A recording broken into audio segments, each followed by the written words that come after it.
All right, so it's time to take a look at some golf swings. And remember, make sure you like and subscribe to the channel. Tell your friends about what we've got going on over here, okay? All right, I'm jumping into the V1 Golf app, and we're going to take a little look at what Nathan's got going on. And by the way, if you want me to analyze your swing, you got to get that V1 Golf app. Make sure you download it. Add Michael Breed Golf as your swing coach, and then just send those swings in to me. And all through the course of this season, I'm going to be looking at some golf swings. So you want me to help you with your swing? Make sure you get that app. Make sure you download that video of your swing to me. Make sure I get either a down the line or a face-on view, depending upon what it is that you think I want. Maybe send both. I don't care, whatever you want to do. But we're going to be able to look at those swings through the course of the season and help out as many people as we possibly can. Here's Nathan. Very good golf swing. There's one thing that I'm seeing here with Nathan. So let me move that there, and then I'm going to blow this up to right there. Now, what you can see in the address position, and just so you know, I'm always looking at what's going on before the club is in motion, because the pre-swing stuff affects what goes on in the in-swing, okay? So what I can see here is there's quite a bit of his lead forearm underneath his trail forearm, which means the shoulders are open. And now what does that shoulder opening mean? It means that we're probably going to get, and it's quite possibly because of a weak grip, which I'm going to show you here in a second. It could be a weak grip. The shoulders are going to be a little bit open. This club might move a little outside, and the club face is going to get a bit open. And now all of a sudden we're going to try to recover an open face. And it's curious to see how people try to recover open faces. So what happens here is this. Let me erase that. I'm going to bring this back down to there. Now, so you can see that club, when it goes back, it starts right outside. So I'm going to draw a line that's going to be like right about here. Okay? And what we want to do as a rule is I want the head of that golf club to stay inside that line in the backswing. I never really want to see that go outside the line, either taking it back or coming down in the downswing. So you can see when he takes the club back, you see how the head of the golf club works outside right there? So that's going to work out. Now, he doesn't necessarily tip the shoulders, but look at how open that club face is, and it gets even more open right here. Now, what I would say is that this is a very good athlete. This individual here is probably an ex-baseball player, but clearly a very, very strong athlete. Now he starts to come down. Let's see what happens here.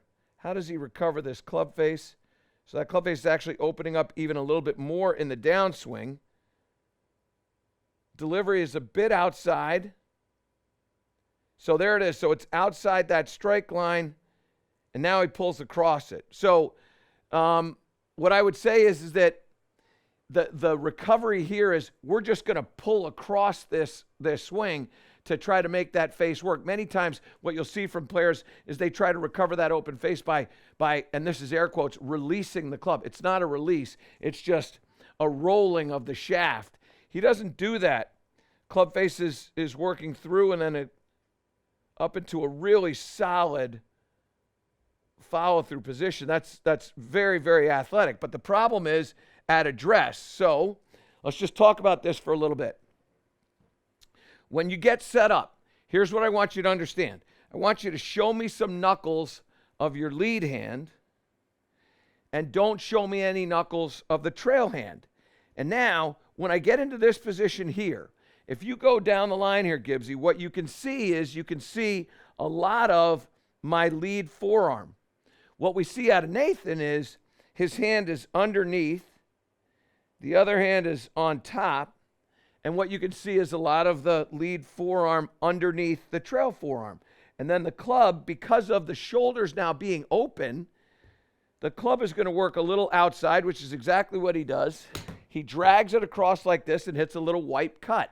Well, that little wipe cut that you get, what ends up happening with that is we end up getting a loss of distance. And when we get that loss of distance, now all of a sudden, and that's if you strike it in the center of the club face, you're just adding loft to the club. So what I want to do is I want to get that lead hand on top so I can see some knuckles.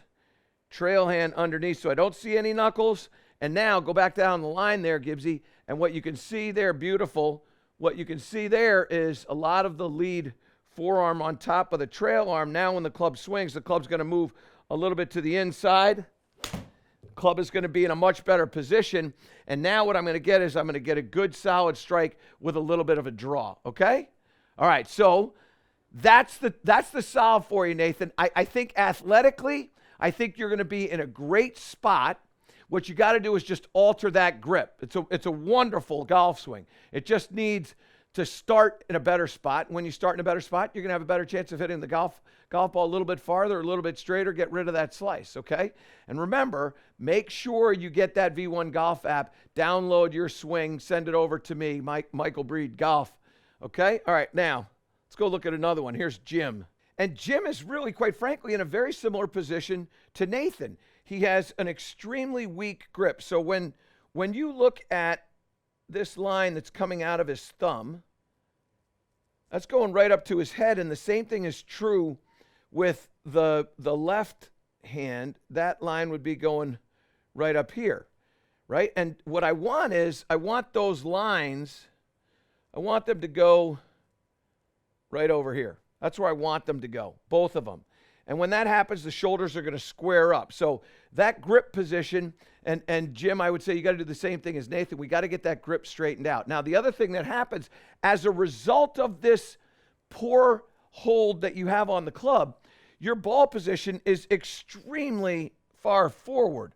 Let me put this back to yellow here and go up from the golf ball. That's a 90-degree angle right there. Now, this looks like it's probably a 7 or 8 iron. Now, I don't know which one it is, but what I can tell you is that whether it's a 7 or an 8 iron or even a 6 iron, I don't want my ball position where my driver should be. That's right underneath my armpit. That ball position should be, I'm going to say, just coming right just a little bit on the front side of that. It should be right about there. That's where that ball position should be. So it's about 2, maybe 3 balls too far forward in your stance, all because of what happens with your grip being a little weak, so your shoulder's a little bit open, and now all of a sudden, you've got that ball a little bit in a forward position. Now, let's just see what happens in this swing. So, little forward press, which I love. Club goes back, it's a little rocky, and that lead shoulder drops down. Whoa, and now, okay.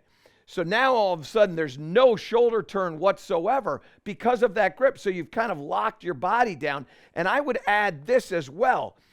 When I go back to the very beginning at address, the stance is extremely wide. Now, with your shoulders being open and your stance that wide and your ball position that forward, that's going to lock your hips down. So what ends up happening is we don't see the hips turning. We see a rock go on. There's no turn whatsoever, and so the club really never gets back behind the ball, never get rotated back. Now you flip it with your hands, and you never leave your feet.